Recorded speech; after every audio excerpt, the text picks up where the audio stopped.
पतिव्रता नारी पराये मर्द के संग पराये पुरुष के संग घूमेगी। गुरुजी राधे राधे। राधे राधे। मेरा नाम स्वाति हुआ, मैं रांची झारखंड से आई हूँ। मेरा मायका फिलहाल अभी रांची झारखंड में है। मेरा 4-5 सवाल है, इसलिए मैं फ़ोन लेकर करके खड़ी हुई हूँ।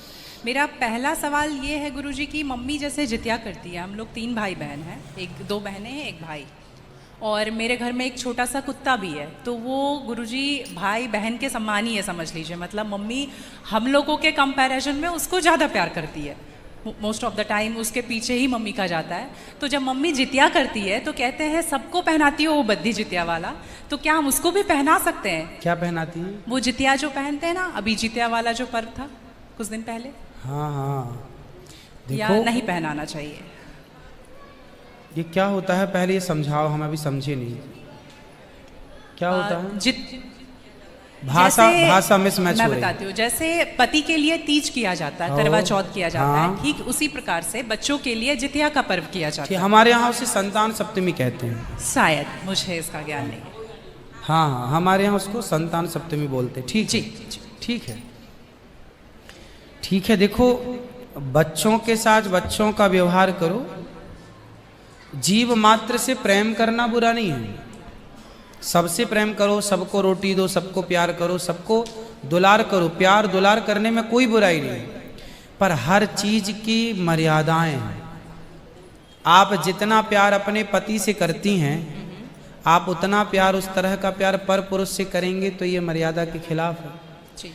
मतलब प्यार अब कहेंगे नहीं जी, जैसा हम अपने पति से करते हैं वैसे तुमसे भी करेंगे, वो अमर्यादित हो जाएगा।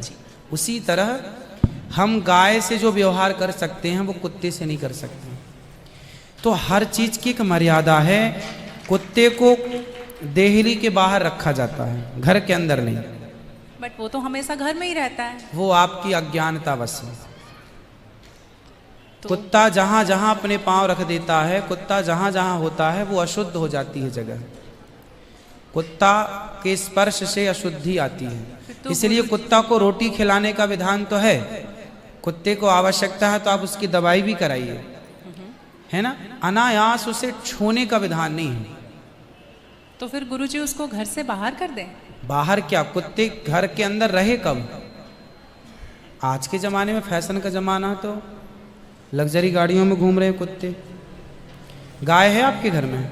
नहीं गुरुजी, उसके लिए इसलिए नहीं पॉसिबल है क्योंकि आप फ्लैट में नहीं रख सकते हैं। आप खुद अगर रेंट पे रहते हैं तो समस्या तो यही है कि आज हम कुत्ते को रखने को पॉसिबल मानते हैं, पर गाय को रखना इम्पॉसिबल मानते हैं। गुरुजी, दिक्कत तो कुत्ते से भी है बहुत लोगों को।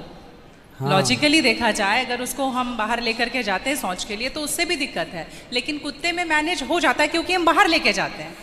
एक्चुअली कुत्ते में आप लोग मैनेज करना सीख गए हैं। काश गाय के साथ भी मैनेज करना सीख गए होते तो गाय भी मैनेज हो जाती है अभ्यास से। अब कुत्ते के संग रहते रहते अभ्यास हो गया। गाय भी ना, छोटी सी गाय आती है जो हिमालय तरफ की गाय है ना, वो बहुत छोटी सी होती है। वो गाय यदि आप घर में रखेंगे तो वो आपके बिस्तर में सो सकती है, वो आपके संग खा सकती है। मतलब इतनी छोटी सी होती है, 1 लीटर दूध देती है वो, और इतनी प्यारी गाय होती है, इतनी सुंदर होती है। मतलब पूरे भारत देश की सर्वश्रेष्ठ नस्ल है वो, सबसे सुंदर सर्वश्रेष्ठ गाय। वो गाय सिर्फ कम दूध देती है।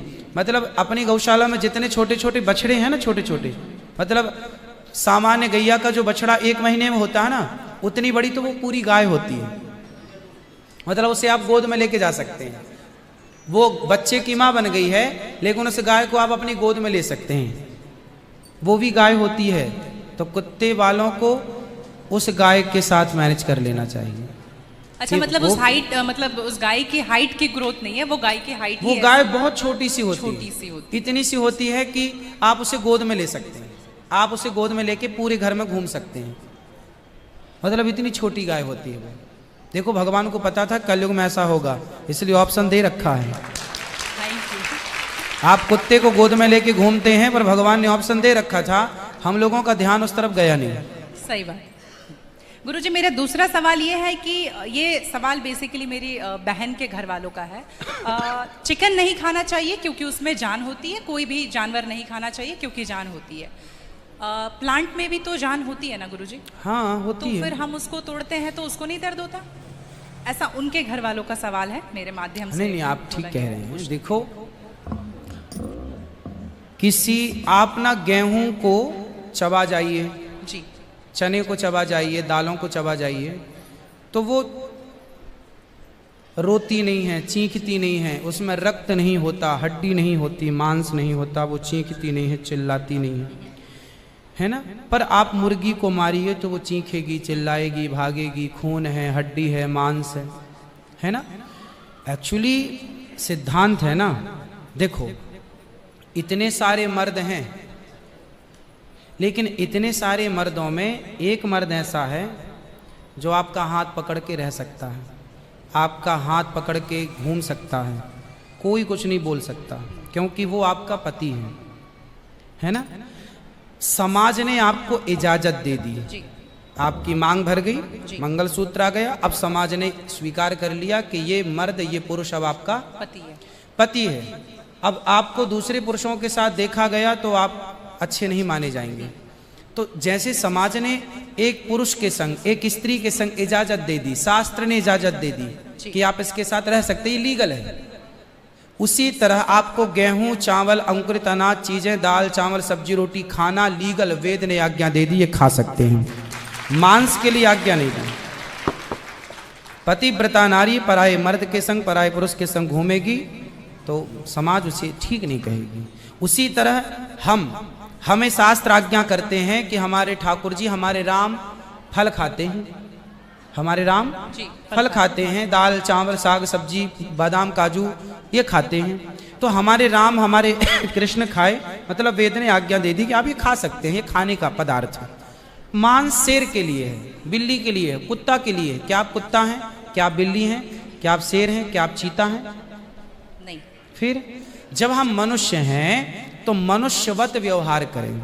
जी हम वो ना खाएं जो हमारे लिए नहीं है।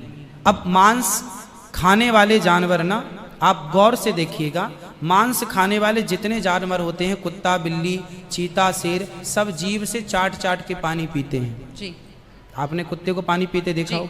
जीभ से पीते, लेकिन आप कैसे पानी पीते हैं? मुंह लगा होंठों से करके, पीते हैं, होंठों मुंह से पीते हैं। गाय कैसे पानी पीती है? मुंह से, जैसे हम लोग पीते, कुत्ता चाट के, बिल्ली चाट के। मतलब शाकाहारी जानवर और मांसाहारी जानवर दोनों ईश्वर ने बनाए हैं। गाय को आप मांस परोसिए, नहीं खाएगी। नहीं खाएंगे। वो बकरी को मांस परोसिए नहीं खाएगी, भैंस को मांस परोसिए नहीं खाएगी। जब जानवर जानवर होके अपने धर्म में अड़ग हैं, तो हम इंसान क्यों अपना धर्म छोड़ रहे हैं? अब जो मांसाहारी जानवर होते हैं, उनको आप ध्यान से देखना, उनके पांव में नाखून होते हैं, जी जबकि शाकाहारी जानवर के खुर पाए जाते हैं। जैसे गाय का खुर होता है, बकरी का खुर होता है, भैंस का खुर होता है, जबकि चीता का, शेर का, कुत्ते का, बिल्ली का। अब आप देखिए कि आपके ईश्वर ने पैर बनाए हैं ना तरीके से, आप मुंह से पानी पी, मतलब आपके लक्षण शाकाहार से मैच कर रहे हैं, जी है ना। बिल्ली के, कुत्ते के यहाँ कैनाइन दांत बड़े बड़े होते हैं मांस फाड़ने के लिए, जी। आपके नहीं है। मतलब आप ईश्वर की तरफ से शाकाहार। और अब मैं नहीं कहता, आप मेडिकल साइंस का अध्ययन करके देखिएगा, साइंटिस्ट लोग अब सिद्ध, अभी मैं इंग्लैंड गया था, वहां मुझे बताया कि जो अंग्रेज लोग इनके बाप दादी जो मांस खाते चले आए हैं, अब कुछ अंग्रेज लोग इतने जागरूक हो गए हैं कि अब वो मांस नहीं खाते। वो कहते हैं कि अब इसको खाने से बीमारियां बढ़ रही हैं, लोग परेशान हो रहे हैं। पहले के लोग जंगल में कंदमूल फल खाते थे, ये अब खाने लग गए हैं, सुअर खा रहे हैं, कुत्ता खा रहे हैं। अब बहुत सारे लोग शाकाहार की तरह जो जागरूक हैं बढ़ रहे हैं। तो आप और हम तो पहले से जागरूक हैं, तो हम क्यों अपने आप को मांसाहार की तरफ ले जाएं? क्यों किसी की हड्डी चबाएं? बताइए, हमारे यहाँ मुर्दे को छूने से लोग नहाते हैं, कितनी दुर्गंध है। अब देखो, आप गेहूं, आप पालक काटो, गोभी काटो, है ना, मूली काटो, गाजर काटो, दाल पकाओ, कोई दुर्गंध आती है आपकी रसोई में? नहीं। लेकिन आप मुर्गी पकाओ, मुर्गी काटो, बिल्कुल वो बदबू से भर जाएगा।